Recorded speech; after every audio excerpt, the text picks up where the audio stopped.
My main focus was on the Devonian era mass extinction, and it was on the Tabulate coral. So the Tabulate coral became extinct during the late Devonian era. During this time, the ocean was mostly dominated by reef builders, and the reef builders were mostly wiped out at the end of this era. And the reason we know about this wipeout is because of all the fossils that we found of the Tabulate coral and all the other corals. So here's just a picture of what Tabulate coral could look like, and it kind of served the same function that coral does serve now. It kind of just helps have a home for other species.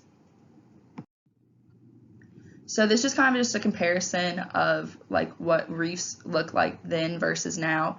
So as you can see, back then, I don't know how to explain it really, but you can just kind of see the main difference. There's a few similarities, but there's obviously differences as well. There's evidence that during the Devonian mass extinction, warm water species, marine species were the most affected. This leads paleontologists to believe that there was an episode of global cooling, which is pretty much the opposite of what we're experiencing now. According to this theory, the Devonian mass extinction was caused by a glacial event on Gondwana, which is kind of like Pangea, and that's also supported by the glacial deposits of this age in the northern parts of Brazil.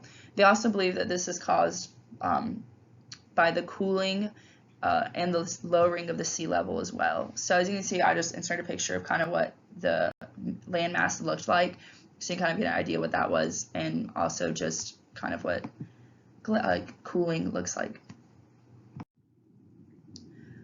So these changes, so within the freezing of the Earth, it would mainly affect the hydrosphere. I'm sure the geosphere was somewhat affected as well, but if we're focusing more on the Tabulate coral, this is more to do with the oceans and the water sources.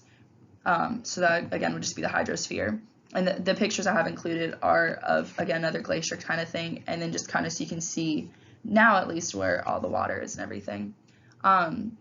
There's another theory that a meteorite hit the Earth at this time and caused extinction, but that's also less supported. And there's also another theory that the extinction was caused by a lack of carbon dioxide in the air, in the atmosphere. So this mass extinction really did help the next era. So it said about 82% of species died out at the end of the Devonian time, and very few species made it into the Cambrian period to reproduce.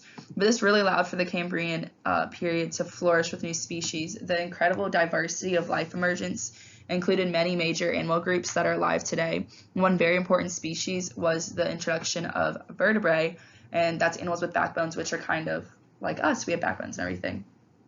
And on this slide, I have pictures of what the Cambrian oceans looked like, since there's not many reefs. As you can see, there's a few plants, but there's not many reefs because that's mainly what went extinct in the Devonian time. But then it came back later on, obviously.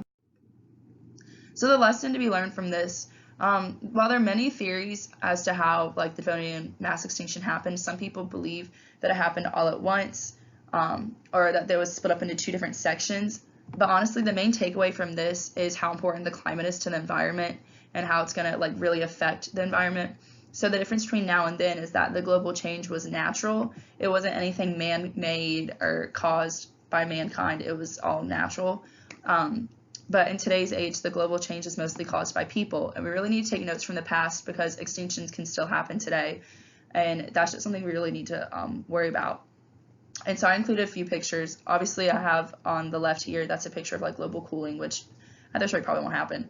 But on the bottom right, I have a picture of global warming and stuff like that. And then just a few other things up top of kind of what's happening today. We're having a ton of hurricanes, forest fires, all this crazy stuff. And that's all because of the climate's being changed and everything.